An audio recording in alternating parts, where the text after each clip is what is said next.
Plus de 42 millions de réponses, des films, des thématiques, des soirées à retrouver très bientôt sur Arte. Cette conversation ne fait que commencer. Et ces conversations peuvent nous passionner. Il y a peut-être un autre sujet qui nous passionne et qui vous passionne, qui parfois vous fait trembler, c'est le sport. Et Paris s'apprête justement à accueillir l'un des événements sportifs les plus importants et les plus prestigieux du monde. Il s'agit évidemment des Jeux Olympiques. Alors l'organisation d'un tel événement est déjà un défi gigantesque en temps normal. Alors imaginez un peu dans la période actuelle. L'incertitude plane encore sur la tenue cet été des Jeux Olympiques de Tokyo qui ont déjà dû être décalés au moins une fois à cause du coronavirus et chaque semaine semble amener une nouvelle crise.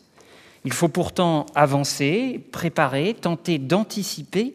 Alors comment, dans un contexte si difficile, se préparent ces Jeux Olympiques de Paris? Quels sont les grands défis des JO? Le mieux, pour le savoir, est d'écouter le triple champion olympique et triple champion du monde de canoë monoplace, aujourd'hui président de Paris 2024, M. Tony Estanguet, qui répond aux questions du directeur de l'équipe, Jérôme Casadieu.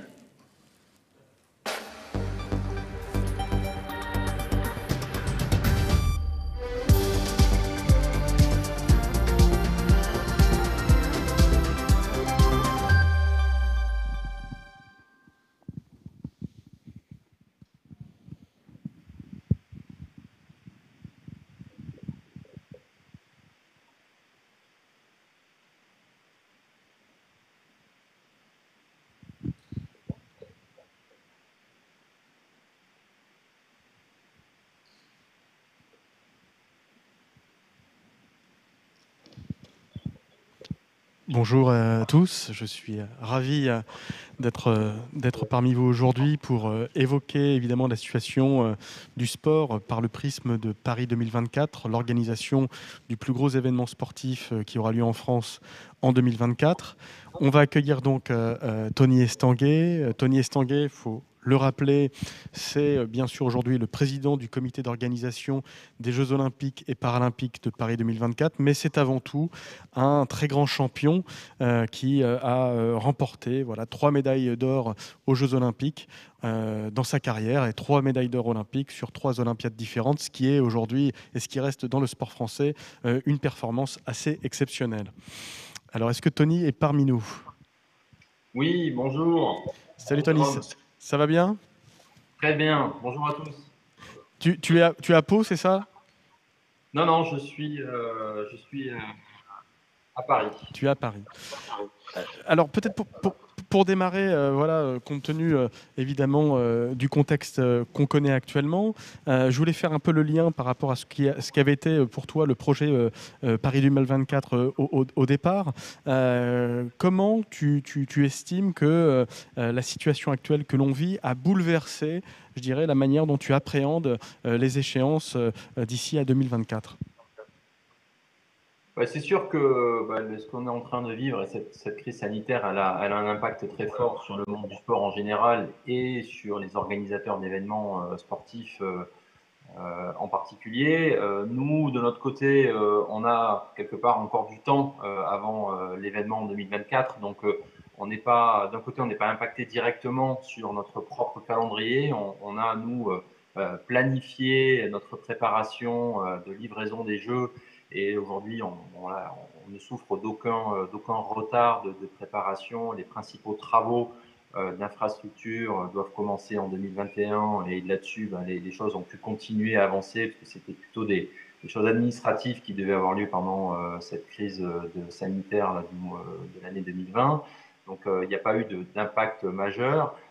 Aujourd'hui, nous, ce qui nous préoccupe et notre priorité, c'est de voir comment est-ce que finalement ce projet, on va réussir à le positionner aussi au service d'une économie, parce qu'on a aussi cette chance d'organiser cet événement majeur pour la France en 2024 qui va permettre de réinjecter dans l'économie française à peu près 5 milliards d'euros d'argent privé qui vont être investis à partir de 2021 pour préparer et organiser cet événement. Ça veut dire plusieurs dizaines de milliers d'emplois. On est évalué à 150 000 emplois qui seront mobilisés pour l'organisation de ces Jeux. Donc notre travail aujourd'hui consiste à repositionner au maximum cet événement pour se mettre au service quelque part d'un système sportif. On l'a vu, on l'a lu récemment, qui est particulièrement impacté par cette crise, avec des clubs amateurs qui sont pour la plupart fermés, un sport de haut niveau et professionnel qui est également très impacté avec des matchs à huis clos.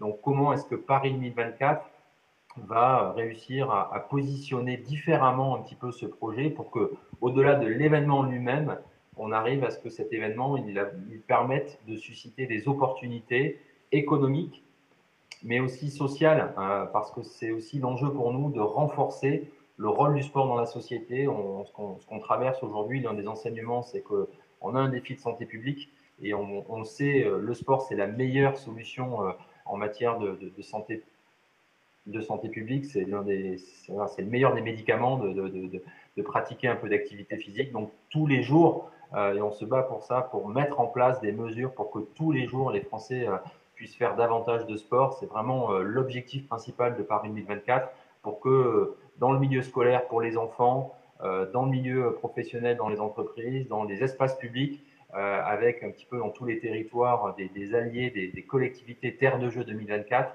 on puisse vraiment renforcer la place du sport. Donc on a un enjeu très fort de donner du sens à Paris 2024 en mettant ce projet comme un accélérateur d'un certain nombre de défis de notre société.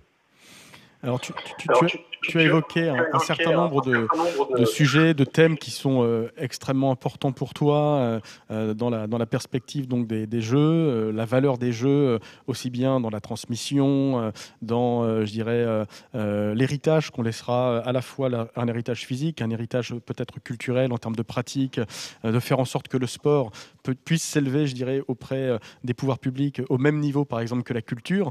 Est-ce que justement la crise que nous vivons en ce moment, elle renforce certains points très précis? Tu as évoqué notamment le sport amateur, mais est-ce qu'il y a d'autres éléments pour toi qui sont très, très importants? Je sais par exemple que tu as revu le projet et actuellement tu revois le projet Paris 2024 au regard de tous les enjeux qui seront les enjeux auxquels la société française va être confrontée, des enjeux écologiques, des enjeux économiques, sociaux, etc. Comment tu vas articuler, je dirais, cette révision du projet Paris 2024 dans les semaines qui viennent?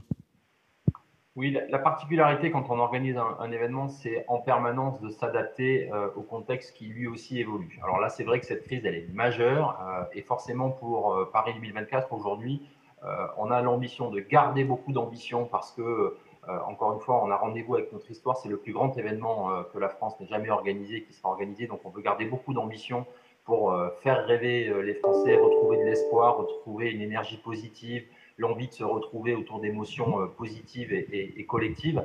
Donc, on ne dégrade absolument pas cette ambition-là. Et c'est vrai que dans la mesure où on est un événement qui est financé par de l'argent privé, quasiment 98%, le modèle économique de Paris 2024, c'est un financement privé à 98% de notre budget. Donc aujourd'hui, dans la perspective effectivement d'incertitude économique, on a commencé tout un travail d'optimisation, de voir comment, sans dégrader l'ambition et continuer à proposer des images assez exceptionnelles pour mettre du sport et les Jeux olympiques et paralympiques au pied de la Tour Eiffel, dans le château de Versailles, sur la place de la Concorde, aux Invalides, au Grand Palais. Voilà, comment est-ce qu'on aura des moments d'exception pendant ces Jeux? Comment on trouve des marges de manœuvre financières pour ne pas, pour anticiper cette crise économique qui est en train de s'installer. Donc, comment on fait? On touche finalement au nombre de sites qui seront organisés, c'est-à-dire qu'on va organiser le même nombre d'épreuves, mais dans un petit peu moins de sites. Et donc, dans un même site, par exemple, on va pouvoir accueillir la première semaine des Jeux un sport et la deuxième semaine un autre sport. Je vous donne un exemple. Normalement, on avait prévu d'organiser le rugby dans un stade, le rugby à 7 qui est au programme des Jeux de Paris 2024 dans un stade et l'athlétisme dans un autre stade. On est en train de voir comment est-ce qu'on peut organiser le rugby et l'athlétisme dans le même stade la première semaine et la deuxième semaine pour l'athlétisme. Donc, on est en train d'optimiser, de réduire le nombre de sites qu'on va opérer, de faire des économies aussi sur les systèmes de transport. Normalement, on avait des systèmes de transport séparés pour les athlètes, pour les journalistes, pour les officiels, pour les spectateurs. Donc, 4 systèmes de transport à mettre en place. Là, on est en train de voir comment on mutualise. Donc pour faire des économies assez importantes, donc, tout en gardant l'ambition des Jeux, tu l'as dit, on a une ambition aussi écologique qui est très forte, puisqu'on va diviser par 2 les émissions carbone de l'organisation des Jeux par rapport à la meilleure édition jusqu'à présent, qui était celle de Londres, parce qu'on va utiliser 95% d'infrastructures déjà existantes. On ne fait pas les Jeux de Paris 2024 pour construire des stades. Au contraire, on va transformer notre plus beau patrimoine en terrain de sport. On veut sortir le sport des stades en allant encore une fois dans des sites iconiques pour relier le sport et la culture. On n'est pas là pour séparer les deux, on est là pour au contraire essayer de révéler une France enthousiaste, dynamique, faire rêver, retrouver beaucoup d'énergie positive. Et donc c'est ce gros travail d'optimisation qui fait qu'en fin d'année 2020, après 6 mois de réorganisation totale de Paris 2024, on va se retrouver avec un projet qui garde beaucoup d'ambition avec des principaux sites iconiques, mais qui aura su dégager à peu près 400 millions d'euros de marge de manœuvre économique pour faire face éventuellement à cette crise sans avoir à augmenter notre budget.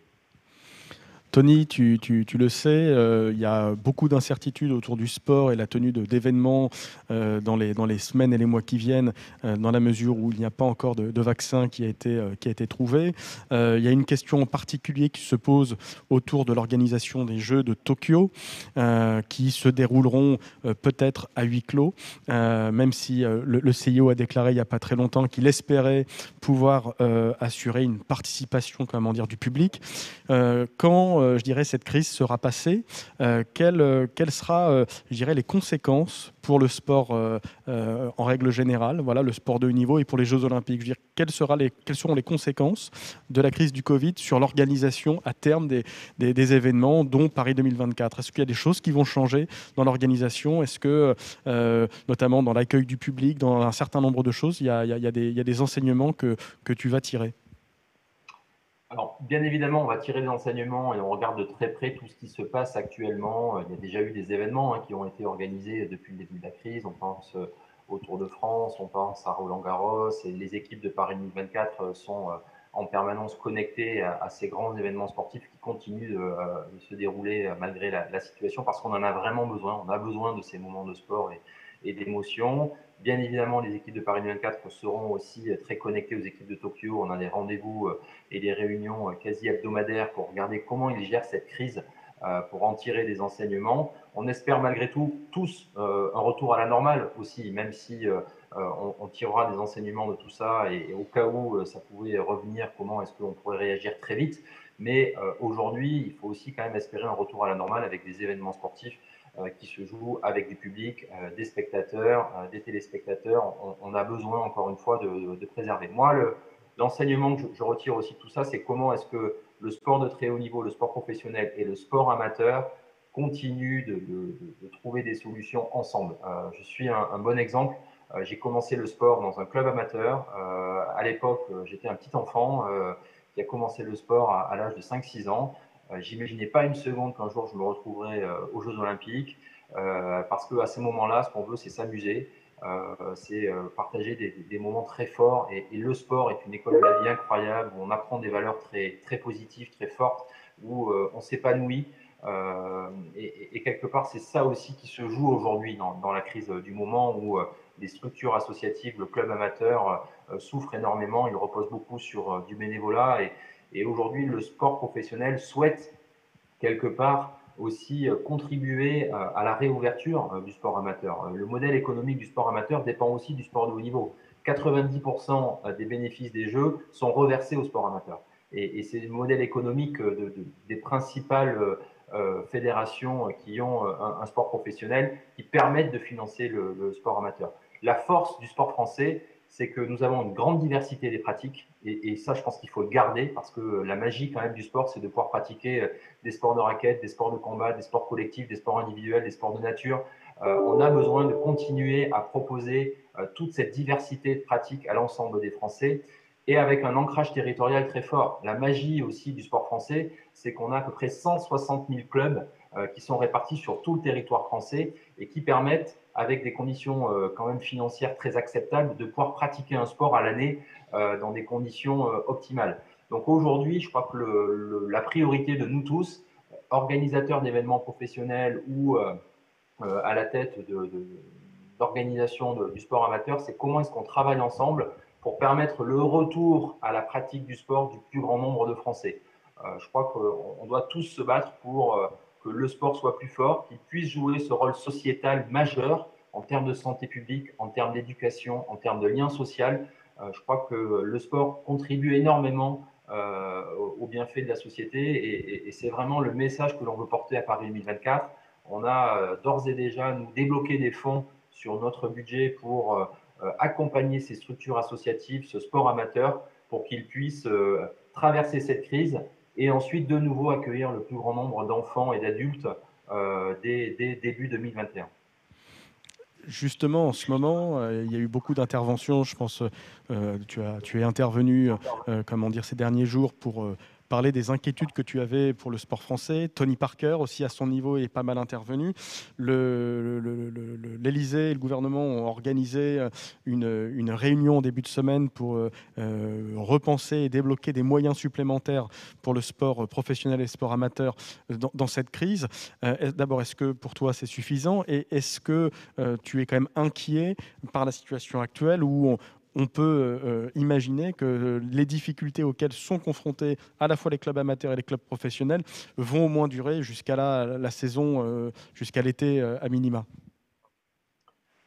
C'est sûr qu'il y a une inquiétude collective et je trouve que c'était vraiment une bonne initiative du président de la République de réunir l'ensemble du sport français et les différentes composantes, encore une fois, du sport amateur, du sport professionnel et de l'industrie du sport. C'est quand même une filière économique importante aujourd'hui dans notre pays, à peu près 80 milliards d'euros en 2020, avec plusieurs centaines de milliers d'emplois.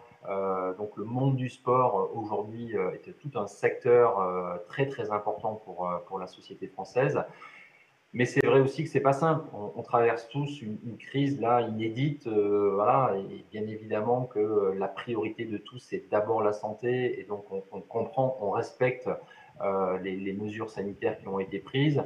Je crois qu'aujourd'hui les solutions apportées cette semaine avec 400 millions d'euros apportés pour permettre justement de dédommager les structures professionnelles qui ne peuvent plus, avec un modèle économique qui reposait beaucoup sur la billetterie, et à partir du moment où les matchs se font à huis clos, il y a des pertes financières importantes, donc que l'État puisse accompagner ces structures, c'est important. Le fait que pour le monde amateur, le monde du sport amateur, il y ait aussi des dispositifs comme le passeport qui permettra aux enfants de pouvoir bénéficier d'un soutien financier pour prendre une licence dans un club et pouvoir de nouveau retrouver la pratique du sport. Je pense que c'est des mesures qui vont dans le bon sens. Je crois on l'a tous souligné.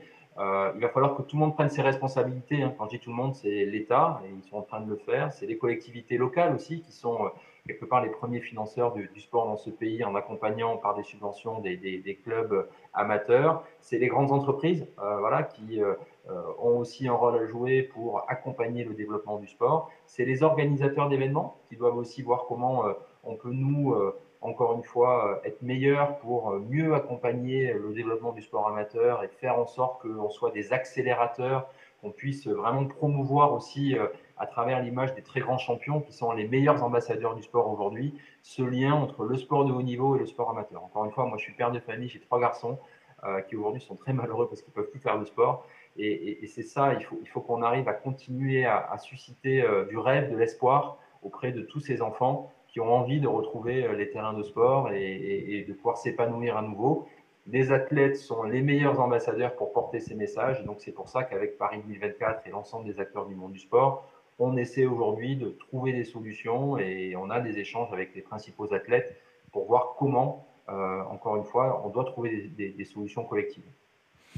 Dernière question, parce qu'on va arriver au bout de l'intervention. Tu as été... Paris a obtenu les Jeux en 2017.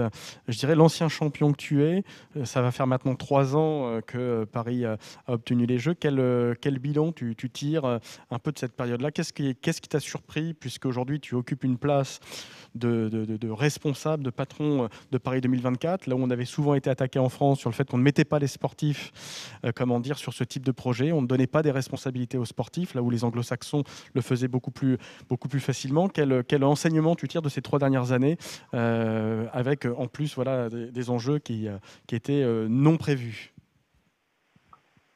Ouais.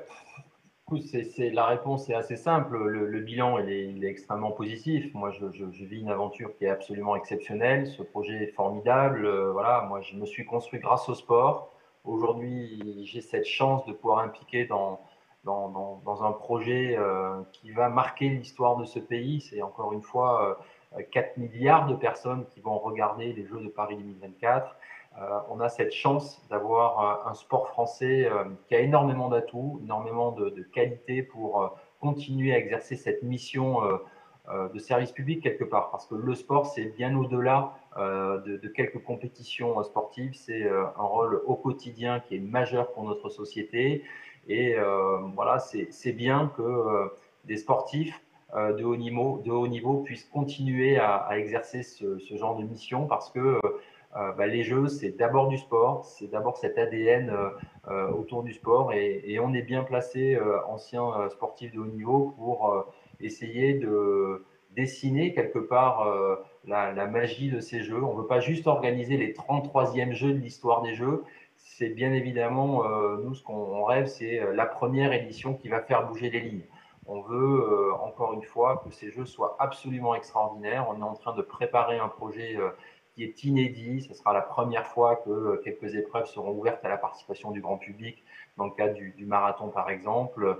On a composé vraiment avec les athlètes qui se sont énormément impliqués, tant sur, encore une fois, le projet en lui-même, avec l'implantation des sites de sport, mais aussi en matière d'héritage. On a 1200 athlètes qui sont allés dans des écoles, rencontrer des enfants dans des classes pour partager leur passion du sport, et ils sont les meilleurs ambassadeurs, mais aussi pour embarquer tout le pays. Et on a aujourd'hui réussi à développer un concept Terre de Jeux 2024 pour que dans toutes les régions de France, il puisse se passer des projets, des actions, des événements en lien avec les sportifs de haut niveau pour faire vivre cette magie olympique et paralympique de 2024.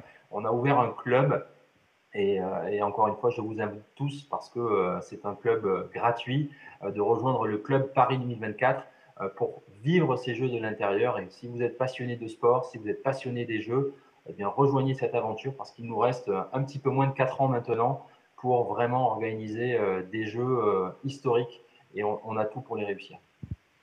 Merci beaucoup. Et on va s'arrêter là-dessus, sur cette conclusion. Merci beaucoup. À bientôt. Merci, Monsieur Casadieu. Merci, Monsieur Estanguet. Effectivement, en 2020.